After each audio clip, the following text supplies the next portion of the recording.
निशा जी, एक सबसे बड़ा क्वेश्चन और बच्चों के मन में रहता है कि सुजीत सर कभी ये टॉपर से पूछिए कि इस बीपीएससी के तैयारी के दरमियान यानी कि प्रीलिम्स से लेके इंटरव्यू तक में कितनी साल का सफिशिएंट टाइम होता है ये तैयारी की। बाकी ये लोग तो जितना टाइम ले लें आयोग तो उनके ऊपर है, मतलब अगर तैयारी मैं स्टार्ट करना चाहूँ तो कितने साल का आपके हिसाब से कितना साल लगता है? ये अलग अलग पर्सन पे डिपेंड करता है, अलग अलग इंडिविजुअल की कैपेसिटी पे। बट जो मेरा तैयारी था ऑनेस्टली स्पीकिंग, क्योंकि मेरी तैयारी 63rd से पहले बहुत अच्छी थी, जो कि 6 महीने की थी। जनवरी 2018 और शायद वो जुलाई 2018 में 63rd हुआ था, तो वो 5 से 6 महीने की तैयारी थी, जो कि मैंने बहुत ही मेहनत किया था तैयारी करने में। लेकिन इत्तेफाक से मेरा वो नहीं हो पाया, तो मेरी तैयारी उसी समय हो चुकी थी। फिर उसके 4 या 5 महीने बाद मेरा 64th का प्रीलिम्स हुआ, तो पूरा मुझे 1 साल लग गया प्रीलिम्स की तैयारी में। तो उसके बाद पीटी क्लियर होने के बाद मैंने मेंस की तैयारी स्टार्ट की, तो वो 3 से 4 महीने का वक्त था।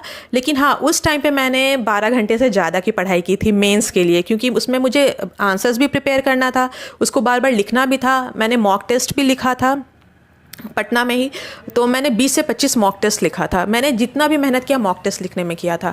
तो यही मेरी तैयारी यही रही थी। 1 साल की रही थी प्रीलिम्स के लिए और 4 महीने की रही थी मेंस के लिए। लेकिन हाँ, उस मेंस की जो 4 महीने की तैयारी थी वो 1 साल से ज़्यादा मुझे लगी, क्योंकि मैं दिन भर पढ़ती रहती थी। एक आंसर को मैंने खुद, सारे आंसर्स मैंने खुद से प्रिपेयर किए थे। शायद इसीलिए मेरा GS1 में ऑप्शनल में काफ़ी अच्छा मार्क्स भी आया है, क्योंकि और मैं आंसर को बहुत ज़्यादा प्रैक्टिस करती थी। जैसे सुबह में 5 बजे उठ भी गई तो नहीं, मुझे 50 मार्क एक बार लिख के देखना है कि मेरा टाइम मैनेजमेंट हो पा रहा है कि नहीं। तो यही है, आप इंडिविजुअल पे डिपेंड करता है कि आप कितना टाइम लेते हैं। शायद आप समझ रहे होंगे जितनी बातें निशा जी बोल रही हैं, बिल्कुल ऑनेस्टली बात बोल रही हैं। अगर इसको फॉलो कीजिएगा तो आज निशा जी सक्सेस हुई हैं, कल आप भी सक्सेस हो जाइएगा। एक क्वेश्चन बहुत बड़ी, मतलब अंदर से बच्चों की निकलते रहती है कि सुजीत सर, एनसीईआरटी बिना पढ़े सिलेक्शन लिया जा सकता है क्या? और ये सबसे बड़ा क्वेश्चन है। कई लोग अलग अलग तरीके से कहते हैं नहीं स्टार्ट करो, एनसीईआरटी क्या पढ़ोगे, एनसीईआरटी बिना पढ़े हुए पास किया जा सकता है। आपका क्या कहना है? ऑनेस्टली स्पीकिंग, मैंने लूसेंट से स्टार्ट किया था, लेकिन लूसेंट एक नोट्स फॉर्म में बुक है, तो उससे वो अंडरस्टैंडिंग डेवलप नहीं हो पाती है। आप क्वेश्चन तो सॉल्व कर देंगे, लेकिन अंडरस्टैंडिंग डेवलप करने के लिए तो मैंने पहले लूसेंट उठाया, घटना चक्र उठाया। कहीं ना कहीं दिमाग में वो एक वैक्यूम रह गया था कि टॉपिक्स एक्चुअली में है क्या। तो मैंने एनसीईआरटी को पढ़ना स्टार्ट किया, और ईमानदारी से कहूँ तो पहली बार एनसीईआरटी पढ़ने में मुझे बहुत ज़्यादा एफर्ट लगा था। इतनी मोटी बुक, और फिर मुझे समझ में नहीं आता कैसे कंप्लीट करूं, तो मैंने उसके लिए यूट्यूब वीडियोस को फॉलो किया था हर टॉपिक को, कि सुनने में आसान होता है, पढ़ने में थोड़ा डिफिकल्ट लगता है। तो एनसीईआरटी को, और ऑनेस्टली स्पीकिंग मैंने वर्ड टू वर्ड नहीं पढ़ा था एनसीईआरटी, कुछ इंपॉर्टेंट टॉपिक्स को पढ़ा था जो कि बीपीएससी के लिए इंपॉर्टेंट हैं, जहाँ से ज़्यादा क्वेश्चन आते हैं। तो वो मैंने वीडियो के माध्यम से ही एनसीईआरटी को कंप्लीट किया था। अब कुछ आपके अंदर आए। एक बात बताइए मुझे आकाश जी कि बीपीएससी की तैयारी के दरमियान आपके हिसाब से कितना साल सफिशिएंट होता है कि इतने साल में आपका हो जाना चाहिए? हर एग्ज़ाम इंपॉर्टेंट है, हर एग्ज़ाम की कुछ रिक्वायरमेंट होती है, उसको फुलफ़िल करना होता है। थोड़ा स्मार्ट प्लानिंग भी इम्पॉर्टेंट है। मेरे केस में मेनली यूपीएससी के लिए डेडिकेटेड था। हाँ, मैं यूपी का अभी ट्राई किया, बिहार का भी ट्राई किया, क्योंकि थोड़ा सोसाइटी का प्रेशर आने लगता है। फैमिली भी बोलती है कि बेटा कुछ और ट्राई करो, मतलब उसके पैरेलली में अगर मैं अपनी बात है तो बीपीएससी में डेडिकेटेड होकर लोग तैयारी करते हैं, 1-2 साल लग जाते हैं इजीली, और एग्ज़ाम प्रोसेस भी काफ़ी लेंदी है, तो उसमें भी 2-3 साल खिंच ही जाते हैं। मेरे केस में थोड़ा यूनिक ही एक केस है, जिसमें मैं यूपीएससी की ही तैयारी कर रहा था। पैरेलली घर वालों के बोलने के चलते बिहार पे थोड़ा देने की कोशिश किया। अगर फ्रैंकली बोलूँ, मतलब एग्जैजरेट तो नहीं कर रहा हूँ, करना भी नहीं चाहिए। मैं प्रीलिम्स के लिए, बीपीएससी के प्रीलिम्स के लिए 1 वीक पढ़ा था, मेनली पैटर्न देखने के लिए कि बीपीएससी में किस टाइप के क्वेश्चन पूछे जाते हैं, कौन से पोर्शन से ज़्यादा क्वेश्चन पूछे जाते हैं, उन्हीं को पढ़ा। एक बिहार समग्र किताब आती है, उसको पढ़ा, क्योंकि बिहार के लिए स्पेसिफिक नॉलेज नहीं था, केबीसी नैनो की, क्योंकि और इंग्लिश मीडियम की चाहिए थी, तो थोड़ा मुझे अच्छा लगा वो। तो कोई एक पर्टिकुलर मुझे पता नहीं था बिहार के बारे में, तो जानकारी के लिए 1 वीक काफ़ी था मेरे लिए। प्रैक्टिस किया और फाइनली मैं मतलब उसमें प्रीलिम्स में क्वालिफाई किया। अच्छा लगा, काफ़ी अच्छा एक्सपीरियंस था। उसके बुक बताइए बच्चों को प्रीलिम्स के लिए कौन सा बुक आप फॉलो किए? पहले तो क्या है कि स्टैंडर्ड किताबें हैं जो कि यूपीएससी वाले भी पढ़ते हैं, या कोई भी स्टेट पीसीएस के लोग पढ़ते हैं। सबसे पहला तो बेसिक है अपना एनसीईआरटी।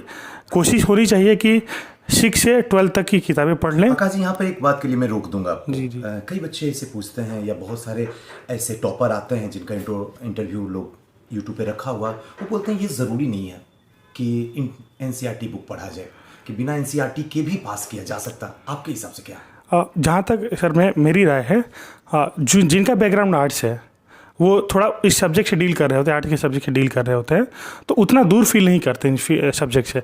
लेकिन जो टेक्निकल बैकग्राउंड से, साइंस है, मैथ्स है, उनके साथ क्या प्रॉब्लम है ना, उनको ये 10 तक पढ़े होते हैं मोस्टली, उनको सब भूला भूला होता है और चाइल्डहुड में भी उतना लोग ध्यान नहीं देते आर्ट्स के सब्जेक्ट पे। तो उनके लिए एक सबसे इजी वे में पढ़ना और समझना एनसीईआरटी प्रोवाइड करता है। एक बच्चों की तरह पढ़ाया जाता है, मतलब एनसीईआरटी में लिखी गई है। अब जो स्टैंडर्ड बुक्स है थोड़ा कहीं टेक्निकल हो जाता है इन बच्चों के लिए जो कि आर्ट्स बैकग्राउंड से नहीं है। तो मेरे समझ से ज़्यादा उन जो आर्ट्स बैकग्राउंड से नहीं है उनके लिए एनसीईआरटी काफ़ी इंपॉर्टेंट है। अगर 6 से 12 तक पॉसिबल नहीं है पढ़ना, टाइम अलाउ नहीं कर रहा है, तो 11-12 पे भी मिनिमम कर सकते हैं। इससे क्या होगा, प्रीलिम्स में तो मैं नहीं बोलूँगा कोई ज़्यादा हेल्प मिले या ना मिले, लेकिन मेंस का जो एक आपका क्लैरिटी है, एक एनालाइज करने का तरीका, विश्लेषण का तरीका वहाँ से मिलता है। इंटरव्यू में भी काफ़ी हेल्प मिलता है। इसके अलावा फिर अब स्टैंडर्ड बुक्स हैं, जैसे कि पॉलिटी के लिए लक्ष्मीकांत हो गया, हिस्ट्री के लिए बिपिन चंद्र या स्पेक्ट्रम भी हो गया, इकोनॉमी के लिए तो एनसीईआरटी ही है, ऐसे कुछ बहुत बड़ा अल्टरनेट नहीं है। फिर भी रमेश सिंह की एक किताब आती है, वो काफ़ी इंपॉर्टेंट है क्योंकि इसमें नॉलेज जो फैक्ट है वो एक काफ़ी स्ट्रेट फॉरवर्ड दे रखे हैं। थोड़ी मोटी किताब ज़रूर है, लेकिन अगर आप वो पढ़ेंगे तो इकोनॉमी काफ़ी अच्छा हो जाएगा। इसके अलावा करंट अफेयर पे काफ़ी फोकस होना चाहिए। कोई भी एग्जाम है, यूपीएससी या बीपीएससी या other state PCS, current affair का रोल काफ़ी बड़ा है। उसमें कोशिश करना चाहिए कि न्यूज़पेपर में कंटिन्यूटी बनाए रखें, उसका कोई बड़ा अल्टरनेट नहीं है। आप हिंदी मीडियम के हैं तो आराम से अच्छे न्यूज़पेपर पढ़ सकते हैं। इंग्लिश मीडियम के हैं, मैंने तो द हिंदू ज़्यादा यूज़ किया और बोला भी जाता है कि यूपीएससी में काफ़ी क्वेश्चन द हिंदू में आए हुए रेफरेंस से ही पूछा जाता है। इसके अलावा फिर आप अपने नोट्स बनाइए, जो भी यहाँ द हिंदू न्यूज़पेपर से जहाँ से भी नोट्स बनाइए, छोटे छोटे क्रिस्पी नोट्स बनाइए। वहाँ से ऑप्शनल की बात आती है, ऑप्शनल तो सबका अलग अलग है। मैं तो पॉलिटिकल साइंस का हूँ तो उसमें ज़्यादा कमेंट कर सकता हूँ। बाकी सर हिस्ट्री के मतलब प्रोफेसर हैं, पढ़ाते हैं, टीचर हैं, तो ये बेटर आपको डील करेंगे। आपसे एक बड़ा इम्पोर्टेंट क्वेश्चन मैं पूछना चाहता हूँ आपसे। कई ऐसे बच्चे हैं जिनके सपने तो हैं कि सुजीत सर डीएसपी या एसडीएम बना जाए, इसमें नो डाउट है, अंदर में पूरा जोश जुनून है, लेकिन समस्या ये आ जाती है बच्चों के साथ में कि सुजीत सर प्रीलिम्स तो मैं निकाल लूँगा, इंटरव्यू भी फेस कर लूँगा, मेंस भी लिख दूँगा, लेकिन सबसे बड़ी समस्या ये आ जाती है लिखा कैसे जाए। मेंस पढ़ लूँगा लेकिन लिखा कैसे जाए, और ये सबसे बड़ा आज के डेट में जो है एक यक्ष प्रश्न है जिसकी वजह से बच्चे इस फील्ड में आना नहीं चाहते हैं। तो आंसर राइटिंग आप कैसे किए हैं, इसके बारे में थोड़ा सा समझाइए। देखिए, सबसे बड़ा चैलेंज होता है आंसर राइटिंग मेंस में कि हम स्टार्ट नहीं कर पाते हैं।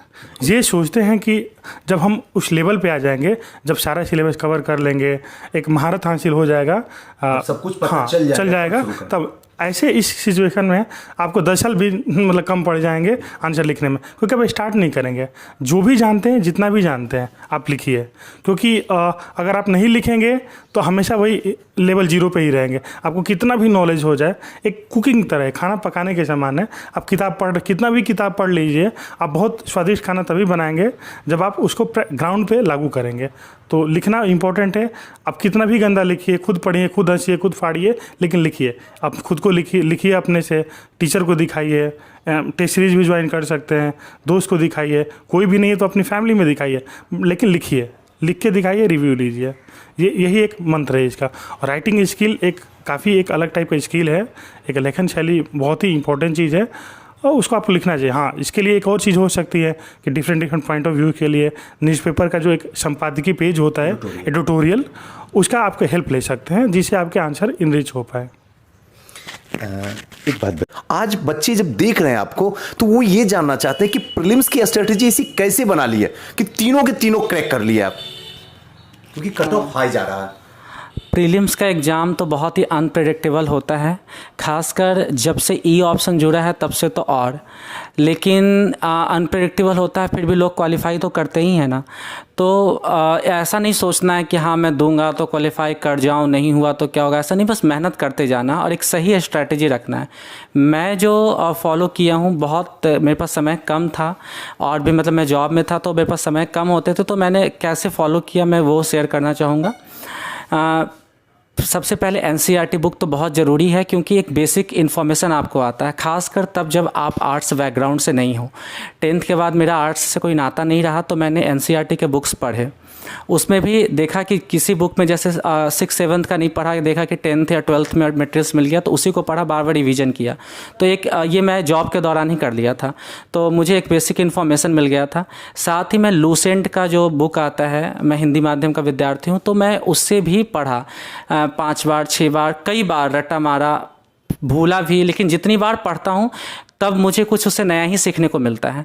तो इस तरह से मैंने स्टैटिक पोर्शन कंप्लीट कर लिया। प्रीलिम्स में जो सेक्शन होते हैं, मैं थोड़ा इस पर बात करना बताऊंगा कि जैसे हिस्ट्री हुआ, पॉलिटी हुआ, या फिर ज्योग्राफी का भी ले ले, तो ये सब क्वेश्चन स्टैटिक पोर्शन में आता है। साइंस हुआ, 30-30 क्वेश्चन साइंस से आते हैं, 35 अराउंड हिस्ट्री से आते हैं, तो ये सब स्टैटिक पोर्शन हुआ, ये आपको लूसेंट से हो जाएंगे। और साथ में अगर आप एनसीईआरटी या जो बुक आपको अच्छा लगता है या रेफरेंस बुक आप करते हैं, तो ये आपका स्टैटिक पोर्शन 80-90% हो जाते हैं।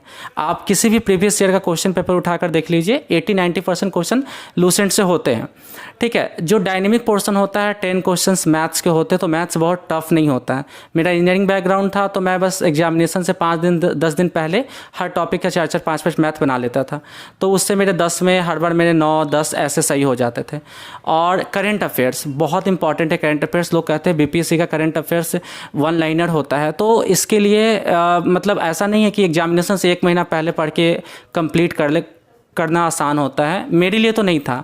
जब से मैंने प्रिपरेशन शुरू किया तब से जो वो 10 मिनट 15 मिनट का जो एक वीडियो आता है, कोई भी आप उठा लीजिए, 1 लाइनर क्वेश्चन, उसको आप ऐड कर सकते हैं, डेली का नोट्स बना सकते हैं कॉपी में, और उसी का आप एक लोकल न्यूज़पेपर, जहाँ जैसे बिहार का एग्ज़ाम है तो बिहार का लोकल न्यूज़पेपर जो है वो आप मतलब पढ़ें। उसका जो पॉलिटिकल न्यूज़ है वो आप छोड़ दें, लेकिन जैसे सरकार की योजनाएं हैं, कोई समस्या है या कोई अलग अलग पॉइंट है, जीविका दीदी, इस सारे पॉइंट्स का आप नोट करें। ये आपको, ये जो अगर आदत है आप में, तो ये आपको प्रीलिम्स में, मेंस में, इंटरव्यू तीनों में हेल्प करेगा। साथ ही एक राष्ट्रीय संस्करण दैनिक जागरण, वो भी मैं पढ़ता था, और द हिंदू का एडिटोरियल आता है। चूँकि मेरा इंग्लिश बैकग्राउंड है नहीं, तो मैं एडिटोरियल सुन लिया, कभी द हिंदू न्यूज़पेपर भी पढ़ लिया, तो इससे मेरे करंट अफेयर्स के पार्ट कंप्लीट हो गए। और कोई एक मैगजीन, एक मतलब अपने कॉन्फिडेंस के लिए आप फॉलो कर सकते हैं। आप कौन से मैगजीन यूज़ करते थे? मैं विजन यूज़ करता था, विजन का यूज़ करता था। और इसके अलावा इकोनॉमिक्स के लिए बिहार इकोनॉमिक सर्वे पढ़े, उसका फैक्चुअल डेटा से 5-10 क्वेश्चन आते ही आते हैं, तो आपका उससे कवर हो जाएगा। और हाँ, इन सब चीज़ों को पढ़ने के साथ ही ज्ञान आप में हो जाता है, लेकिन ऑप्शन सेलेक्ट करना तभी आएगा जब आप कम से कम 50 प्रैक्टिस सेट मारे। और सिर्फ प्रैक्टिस सेट ऐसे नहीं मारना कि हमने सॉल्व किया और कितने क्वेश्चन बने, इतना मार्क्स आया, छोड़ दिया। अगर जो गलत हुए हैं उसका सही ऑप्शन क्या है, और बाकी के जो ऑप्शंस हैं वो किस प्रश्न का सही आंसर हो सकता था, अगर इस माध्यम से रिवीजन किया जाए, जो प्रश्न आपके गलत हुए हैं उसको भी आप एक नोट्स में नोट डाउन कर ले और उसका रिवीजन करें, तो इस तरह से आपका मेरा प्रीलिम्स हुआ है, तो भाई किसी का भी प्रीलिम्स हो सकता है, उतना टफ नहीं रह जाता है। विकास जी, जो आप लोग को बात बताए, मैं उम्मीद करता हूं कि अगर इनकी बात को फॉलो किया जाए और ईमानदारी से किया जाए, तो आपका भी प्रीलिम्स इस वीडियो के बाद आपका रुकने वाला नहीं।